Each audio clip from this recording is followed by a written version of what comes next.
हाँ देखिए, ट्रिगोमेट्री हमें जो बेसिक है उसको हम लोग देखते हैं कवर, जो यूजफुल है फिजिक्स के लिए। ठीक है, ओके। तो आपको ट्रिगोमेट्री का तो पहले चैप्टर से शुरू हो जाएगा यूज, जैसे वेक्टर से शुरू होगा। Vector, projectile motion, motion chapter में न्यूटन्स लॉ पढ़ेंगे, उसमें बहुत सारा यूज है ट्रिगोमेट्री का। ठीक है, थ्रू आउट आपको काम आते चलेगा हर चैप्टर में मोटा मोटी, तो इसको समझना कुछ बेसिक चीज जरूरी है। ओके, जैसे हम लोग एकदम बेसिक से क्लास 9 10 वाला कहानी शुरू करते हैं, वहां से जो है क्या है कि ये एंगल थीटा है, ये हाइपोटेनस है, ये बेस है और ये परपेंडिकुलर है। ओके, इस एंगल के लिए ये बेस है और ये परपेंडिकुलर है। तो आपको पता है बेस बाय हाइपोटेनस क्या है? साइन थीटा, सॉरी क्या, कॉस थीटा। यानी बेस इक्वल टू हो जाएगा हाइपोटेनस इंटू कॉस थीटा। ये सबसे बेसिक फार्मूला है, एच कॉस थीटा। और पी बाय एच क्या हो गया? Sine theta. यानी पी का वैल्यू क्या हो गया? H sine theta. ठीक है, एंगल पहचानना है, उसके लिए बेस और वो। ओके, जैसे मान लो कोई ऐसा लेंथ है, ठीक है, ये कुछ मान लेते हैं 20 मीटर है, और हमको पता करना है ये एंगल है 30 डिग्री, तो हमको पता करना है ये लेंथ और ये लेंथ क्या होगा। ओके, ये लेंथ और ये लेंथ क्या होगा। ठीक है, तो बताइए ये 90 डिग्री है, तो 20, ठीक है, 20 का, तो कि ये चीज आपको मोशन चैप्टर में वेक्टर में खूब काम आने वाला, भर भर के वेक्टर को कंपोनेंट में ब्रेक करते हैं, सब में ट्रिगोमेट्री काम आएगा। ओके, तो इसलिए इसमें कमांड होना जरूरी है। तो ये है बेस, ये है बेस, जिसके साथ एंगल बना रहता है वो होता है बेस। 30 इसके साथ बना है, तो ये हो गया बेस। क्या लिखेंगे? 20 cos 30। ठीक है, जिस जैसे इस एंगल के लिए ये बेस है, इस एंगल के लिए ये बेस है जिसके साथ बनता है, तो ये कौन सा हो गया ये बताओ? 20 sin 30। cos 30 हो गया √3/2, या दैट इज 10 √3, और ये कितना हो गया? हाफ। तो 10। क्लियर है? तो कोई लाइन को आपको ब्रेक करने आना चाहिए। कैसे ब्रेक करेंगे? दो पार्ट में। बिल्कुल बिल्कुल, हाइट एंड डिस्टेंस ही, हाइट एंड डिस्टेंस ही है ये। ठीक है, इसका यूज कैसे आएगा? देखो, जैसे जैसे देखो कोई पर्सन ऐसे चला है 20 मीटर, यूज देखो, आपको मोशन चैप्टर में 20 मीटर ऐसे चला है, और अगर आप लोग ज्योग्राफी पढ़े हो तो आप लोग अगर ऐसा ड्रॉ करते हैं, तो ये डायरेक्शन होता है ईस्ट, ये डायरेक्शन होता है वेस्ट, ये वेस्ट, ये नॉर्थ, और ये साउथ होता है। ऐसे 30 डिग्री चला है, तो आपको पता करना है कि इसमें, इस डिस्प्लेसमेंट में वेस्ट की तरफ कितना है और नॉर्थ की तरफ कितना है। क्वेश्चन है 20 मीटर ऐसे चला है, ठीक है, हाउ मच द पर्सन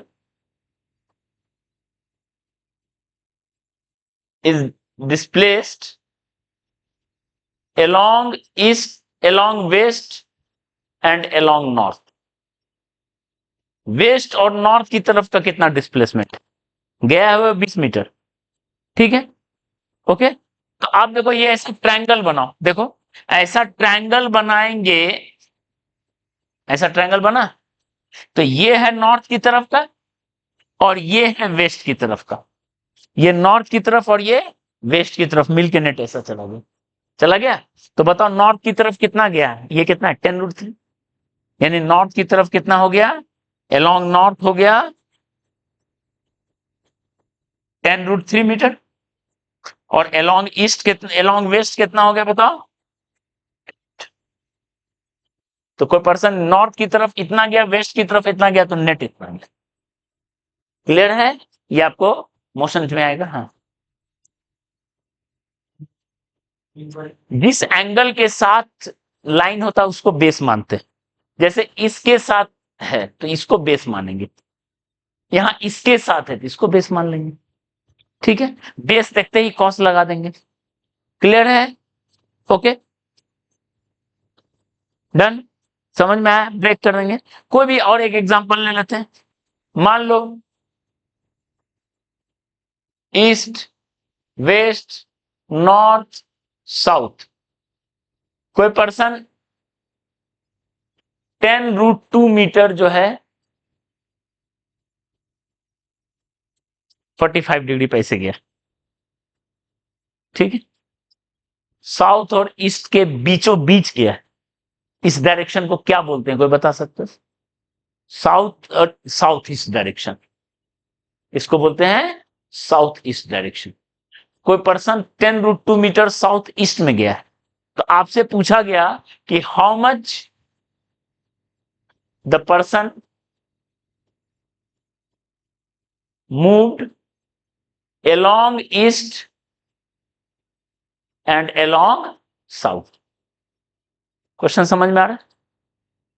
तो कैसे करेंगे? देख, आप यहां से ऐसे परपेंडिकुलर ड्रॉप कर दो।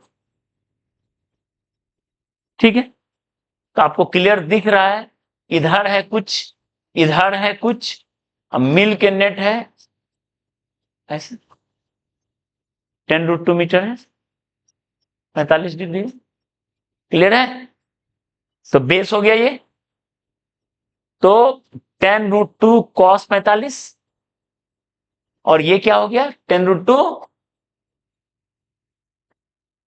cos 45 कितना होता है बट 1/√2, कितना हो गया 10 मीटर, और ये कितना हो गया 1/√2 मतलब 10 मीटर। तो 10 मीटर ईस्ट चला और 10 मीटर साउथ चला। क्लियर है? इसका यूज समझ में आया, इसको ब्रेक करने का। और भी कई यूज हम लोग सीखेंगे। ओके, साथ ही साथ एक और चीज बताते हैं। आप लोग एंगल जो अब तक वैल्यू जानते हो, आज हम लोग एक्यूट का एंगल जानते हो, 30 डिग्री जानते हो, थीटा 0 डिग्री का वैल्यू जानते हो।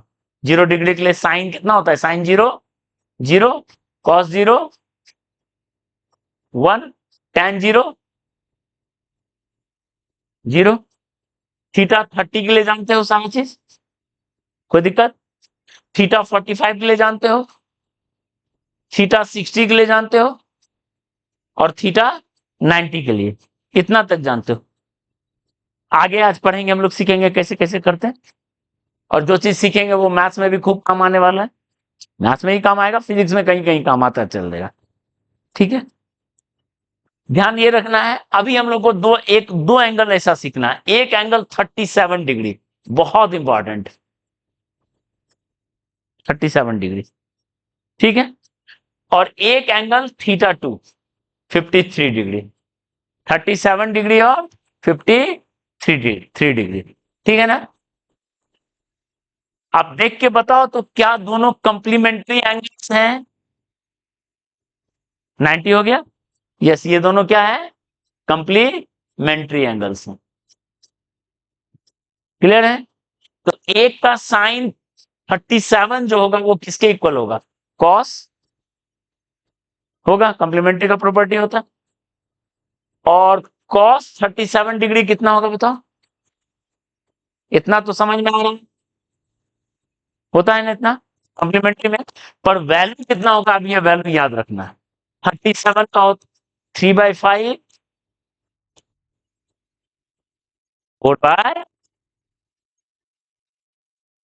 ठीक है, आपको बहुत जल्द काम आएगा ये चीज। ठीक है, डिवाइड कर दो, tan 37 डिग्री कितना होगा बताओ, या cot 53 डिग्री कितना होगा?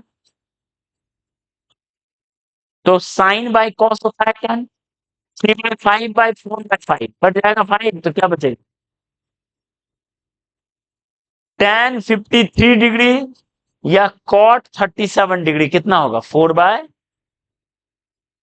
तो ये वैल्यूज आपको याद रखने हैं, और याद करते करते प्रैक्टिस हो जाएगा। क्लियर है? ओके, चलिए चलिए फटाफट कॉपी कर लीजिए।